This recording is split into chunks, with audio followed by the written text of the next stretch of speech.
Welcome to today's edition of the Obit Page podcast, where we bring you a weekly discussion of interesting obituaries of the past few days, as well as some historic obituaries from time to time.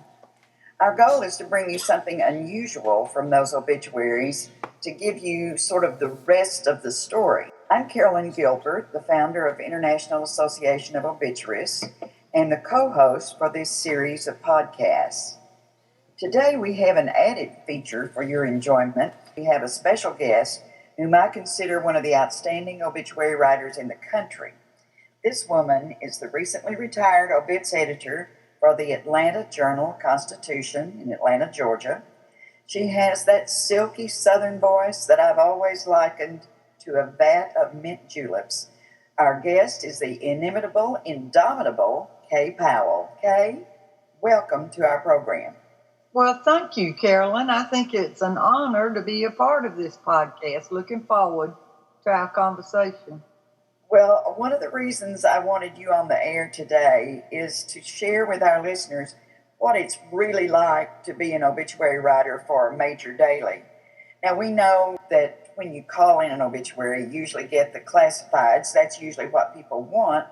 And the information is taken and just kind of filled in on a blank form. And that's not the kind of obituary writer we're talking about here. We're talking about you as a news writer who really researches and fact checks that obituary as a news story. And you, having been the editor for the obituary section of the Atlanta Journal-Constitution, had a lot of different responsibilities, but also a lot of different access for some wonderful, wonderful obituaries. So my first question to you is, on a regular day, if there were such a thing, as the obituaries editor, what would your schedule be when you arrived at the office and somebody said, Susie Q has died? What would you do next? Well, because we ran these as news articles and they were just like any other news article in the paper, you're right. We had to do a lot of research and fact-checking, get outside voices in the article. And as a matter of policy, the AJC ran obits before the funeral because we felt like getting the news out there for people to attend visitation in the funeral was very important. The exception would be for cultural or religious reasons, people who had to be buried within 24 hours. We would write on them after the service. That being said, we started on who we were going to write on that morning when we got into the office around 10 o'clock or so. We would select who we were going to write on, and as editor, I would work with the other reporters to kind of sort out the people that seemed like they'd be the best story. And by 5 o'clock that afternoon, we would have the deadline. We would have chosen a subject to write on, contacted the family, talked to friends, done our research, our fact-checking, written the story, arranged with the family to get 2 photographs of the person, and I had all that wrapped up and ready for print by 5 p.m. That is a lot of work to do in a short period of time. I know, since I know you very well, that your ability to get information that maybe other writers could not get was very important to the obituaries you wrote. And I want you to talk just a minute about how your ties with the community kind of facilitated your being able to dig out some unusual things for the obituaries. We took this approach with our featured news obituary articles when we first started doing this back in the mid-90s. And that was we wanted to create a sense of community, both community with the paper and the community among themselves. We wanted the readers to feel ownership in the paper. I have always, in my entire career as a journalist, felt like we had all the power, and we had to use it judiciously and with respect. And I always stressed, I did a lot of teaching on obit writing and tragedy interviewing, that you have to establish credibility, you have to show respect for the person you're writing about and the person you're talking to. There's a great psychology in the words you use and how you approach your family. And over time, you just build up respect and the word spreads. And I don't think I ever had anybody who wasn't willing to talk to me for an obit. I had my regular go-to people, certain public figures that died, and I called one time and asked him, said, I'm writing an obit on so-and-so and want to talk to you about him. And he just told me flat out, he said, Kay, you couldn't print anything I'd tell you about him. So that was one that I didn't answer. But you have to do a good job on the stories. You just tell the story honestly and directly. And obits, feature obits in the AJC became a destination. And that's a description I overheard another reporter giving one of his sources on the phone. I didn't make that up. But it did become a destination because people knew they get a variety of stories every day. They learn things about people they hadn't known before. And you just have to enter into a conversation. You've got to ask questions. I always say the question you're afraid to ask is the question you must ask. When people trust you, they just tell you things they wouldn't tell anybody else. Along that line, I'd like you to talk just a second about the hardest thing about the obituaries assignment, but then the easiest thing about it. Now, you're a people person, so I know parts of it would be easier for you than for any other writer, but there must be some difficult things about that assignment as well. Carolyn, I really never found that to be so. If you're a good reporter, you know how to get the story. And it might be hard getting a specific story, but in general, I really didn't find it all that hard. We worked assiduously to get funeral homes to buy into what we were doing. Over time, families came to be familiar with those articles and want their family member written about. So there was nothing that was particularly easy or particularly difficult. It was just another day at work writing a news story. That is a real credit to you and the way you led that group and your own personality. Now, I also know that you have got to have a boatload of obituary memories, of some funny obituaries, some strange, maybe some mysterious sort of obituaries, and there have got to be some funny ones. So share with us a couple of your favorites. Well, I loved them all. I wrote more than 2,000, and honestly, there was something I loved in every one of them. But when you were just talking about the difficulty in the job, I can give you an example of one story that was difficult to get but had to be written.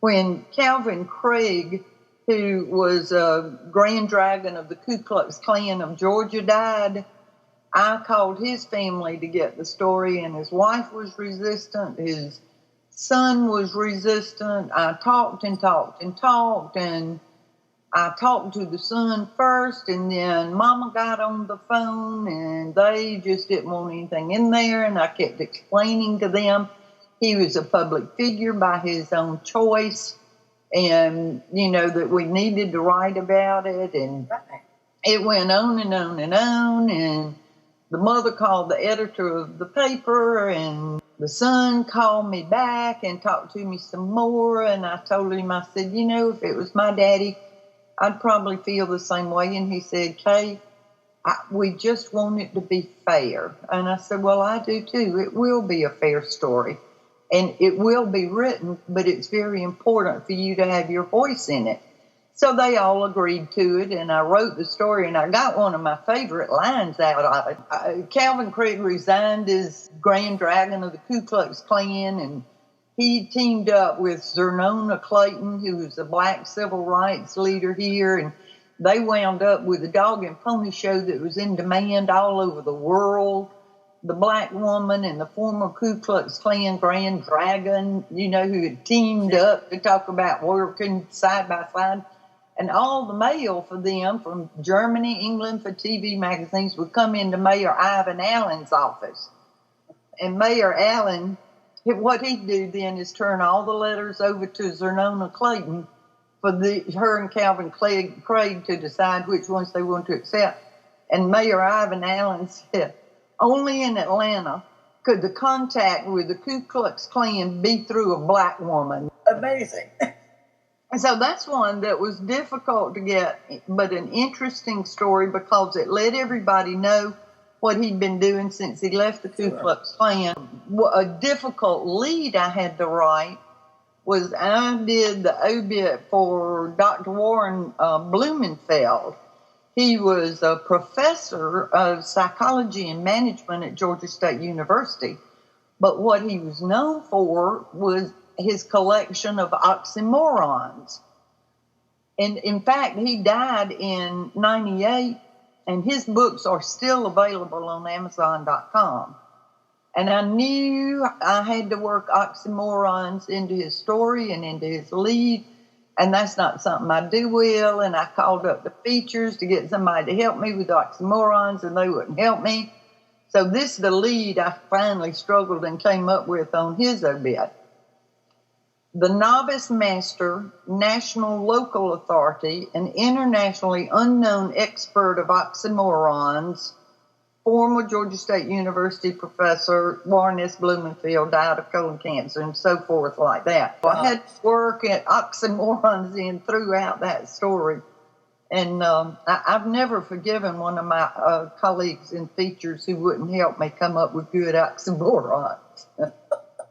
But I think it's important for obits to kind of give you a sense of place and time and sure. Maybe introduce you to things you didn't know about or give you the backstory on what are commonly known stories. I loved it when I could do an obit and I'd get a call the morning it came out from a family member or a friend saying, I never knew that about my mama, or I had forgotten that about my friend. So I always loved it when people could discover something new. That's a real accomplishment to do that, especially for a family member. I'm wondering, did you ever get a complaint after you had written and published an obituary? Oh, yeah. For example, the father of a legislator or Congress member, father of a member of Congress died, and that member of Congress had been sentenced to federal prison.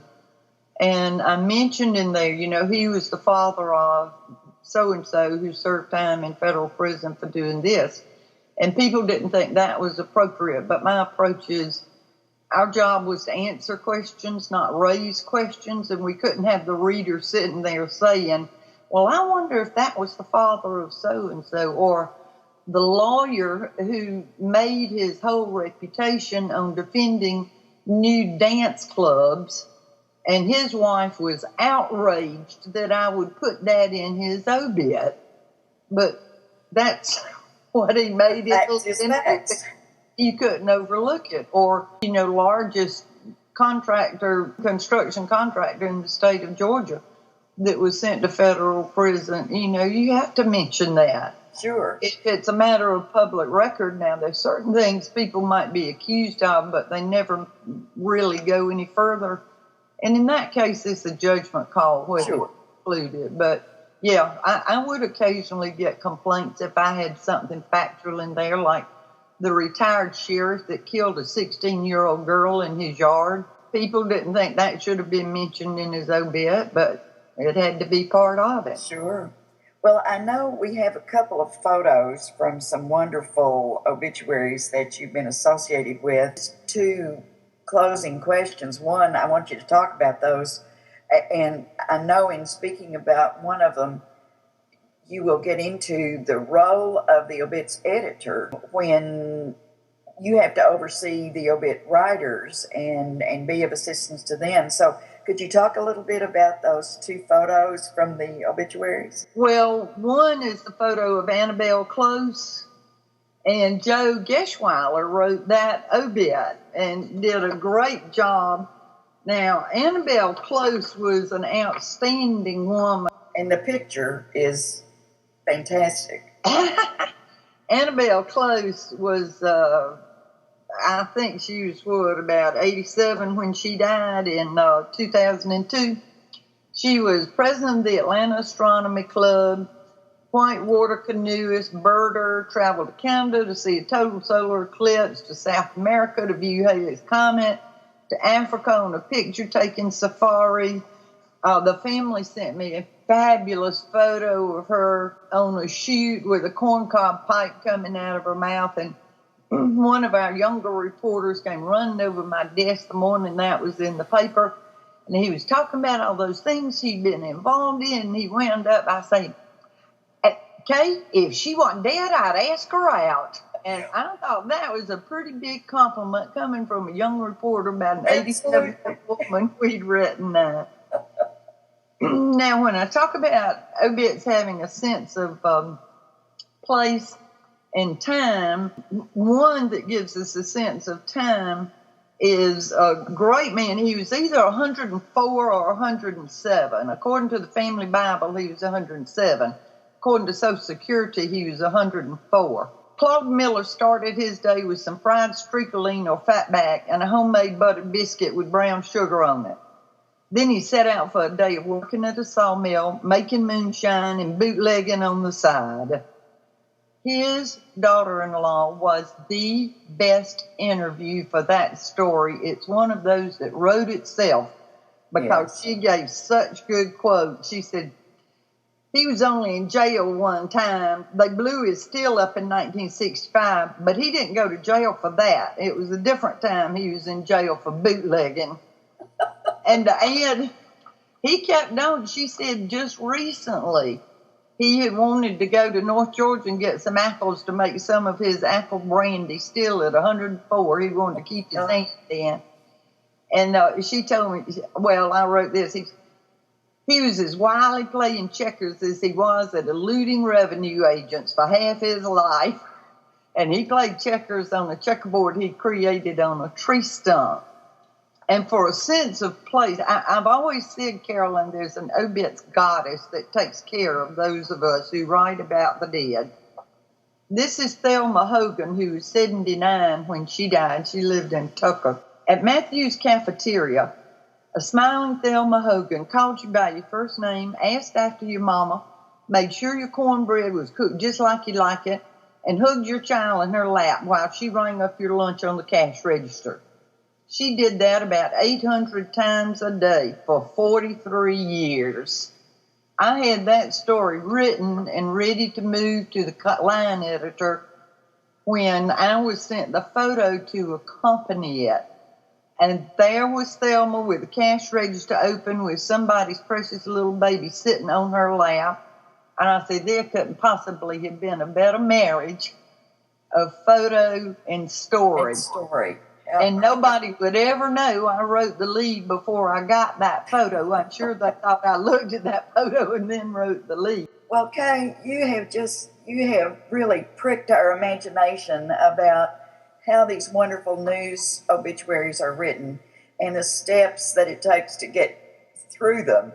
And I want to say to our listeners, I want again to say this has been Kay Powell, who is the former obits editor for the Atlanta Journal-Constitution. Kay has stories that will just lay you low because, as you can see, she's a very diversified writer. Her obituaries are just fabulous. And I'm very pleased to say that Kay Powell is a Hall of Fame person from the International Association of Obituarists.